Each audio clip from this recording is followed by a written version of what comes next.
takes time. Hey, it takes time. That's the news. That's the news. Not the side I went in.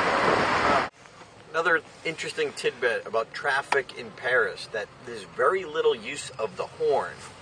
Now, as you can see, they get really close. If you just reach out and touch them, you don't have to. I could just tap him on the shoulder. I'm not saying they're good drivers. I'm not saying they don't pull out in front of each other. They just don't use the horn. Very rarely. It is exactly what I'm talking about. They drive rude, they just don't use their horn.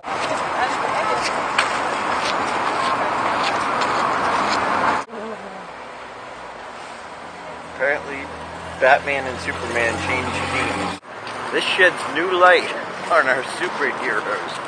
Something you might not have known. One of my other interesting observations is that I don't speak French, and I find myself trying to attempt, and Spanish is coming out. Adios. Hola. That doesn't work here. I forgot to tell this when before Susan left, but Susan told me this fascinating story that she uses Google Translate. And she was at her hotel, which is a different hotel than mine, and she was trying to ask for them to turn the heat on in the room. She didn't know how to turn the heat on. Right, and the man goes, "Why do you want to start a fire in your room?" And it's funny because we're actually telling the waiter that at our where we had crepes that morning, and the waiter, when we were trying to talk to him, she was trying so hard, and he just looks at her. He goes, "Google Translate." He said, "Don't worry, I use it to try and learn English." This is actually a one-way street, but Bob pointed out that if you look on the ground, you'll see that the bicycle signs actually point one way in the other direction. Okay, this is called the Pompidou Center, Georges Pompidou, or we call it Beaubourg. And it's a building in which the architect did this innovative thing, who took all the infrastructure that's hidden in the building and he put it on the outside, even the escalator on the other side. So you have blue, possibly that looks like ventilation ducts. Green, I suppose, is water and sewage. Blue is electrical. And it's just exposed it all so you can kind of see the inner workings of the building. One of the things that Bob's noticed the first day we got here, all the interaction with people we had, he said, people aren't really this nice, because everyone we came into was nice when, you know, the stereotypical French is not, say, warm and friendly. Nothing wrong with anything other than that, but anyway. So finally we've been getting a couple rude people with our waitress. I'm so happy. Who wouldn't substitute one little thing for anyway. But it's been funny. I never thought that anyone would ever say that. I'm sorry people are so nice. It's not. You're getting the wrong impression. You're getting the wrong impression of France. I'm in Starbucks in Paris, and I did it again. Someone was trying to get in the restaurant. I'm like, "Uno momento, por favor."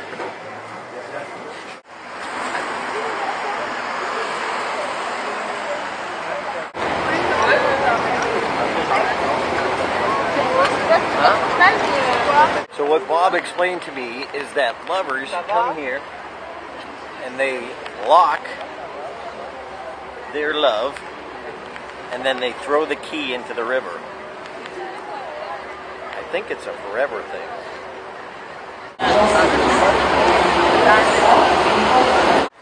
I wonder if you break up, if you have to dive in and get it. It's the divorce. Okay.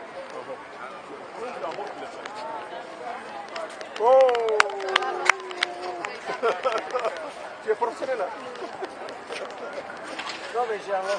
Huh? Oh, actually, I want to see that down. Bob taught me something I didn't know, that the Eiffel Tower on the hour goes and sparkles for 5 minutes.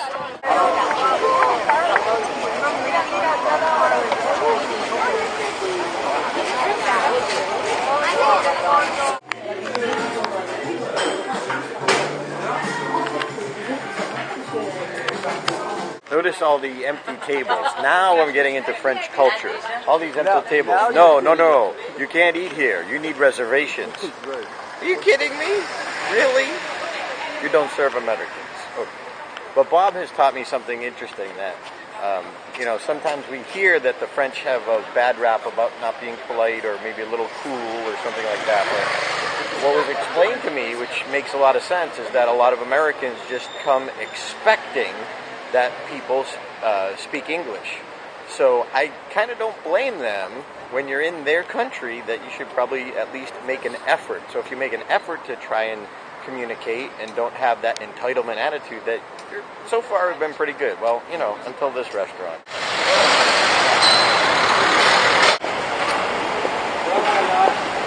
Good. This is yours. So here's your bite. I put the cart down. There's put the cart. I pull it out. I put the kickstand down just for the heck of it.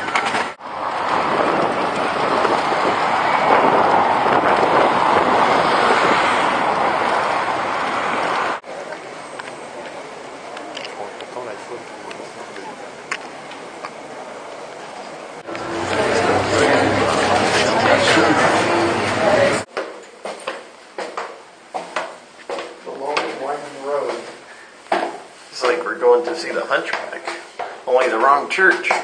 Oh, what a house.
Who knew the Hunchback spoke French? In the Disney movies, he speaks English.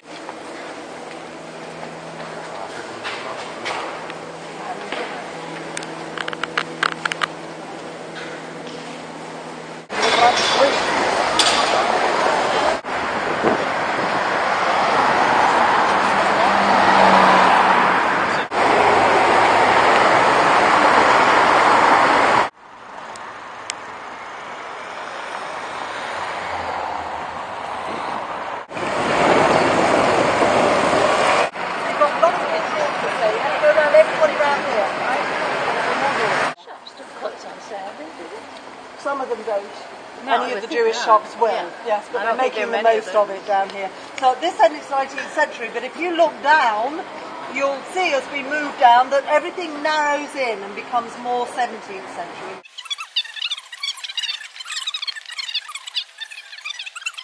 Isn't parking fascinating in town? Woohoo! Nice job. This is Antonio. Hello. Antonio, fellow Toastmaster, new friend, and he was at the event the other night. He's taken over Bob's spot, making sure I'm safe and interested. This is the original Pawn Stars. When they were telling us about pawn shops in France, it's very different where you don't actually, someone doesn't come in and buy it. It's actually more of just like security for a loan. And when she first said porn, I thought she said porn rather than pawn. So I thought with Moulin Rouge or something around here was close. But anyway, it's not what it was. And interesting enough, Pop Goes the Weasel, which is a song that we're probably familiar with, Pop Goes the Weasel. It's actually when you're spitting on the iron. Instead of putting water in an iron, you'd spit on it, and the little popping that happens, that's the pop that goes the weasel. I'm not sure how the weasel works in, but... But it is not impossible that they could revoke the decision and decide to stop it being century extensions. This is how you know. So I just learned that that little Space Invader was put there by two guys from Boston. Were they related to the video game, or They were just inspiring. The video game? And they actually got arrested for putting it up. They thought they were putting some terrorist messages up. The court ended up throwing it out because they just said they were just trying to have fun. Interesting enough, they put them around the world in an order that actually, if you looked from satellite, it would actually, if you showed them, it would actually be in the design of the Space Invader. Interesting. Antonio pulled out his wallet and voila. So apparently Space Invaders became trendy in Paris.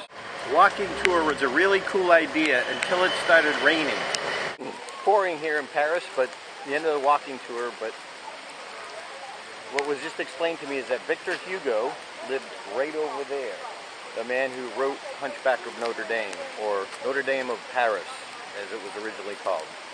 Learning so much. A minute.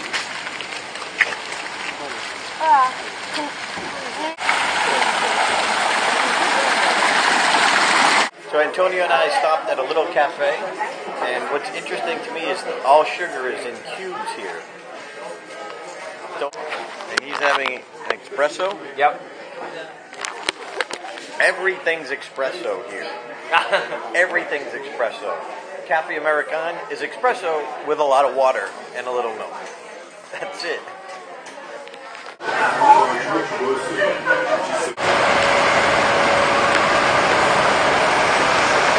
Pont Neuf, which means the new bridge, but it's actually the oldest bridge in Paris. Right?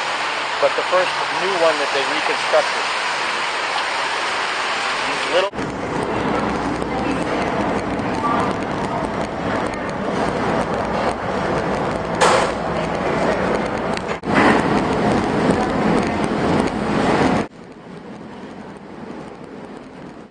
Say the grass is always greener. That's because it's on a boat.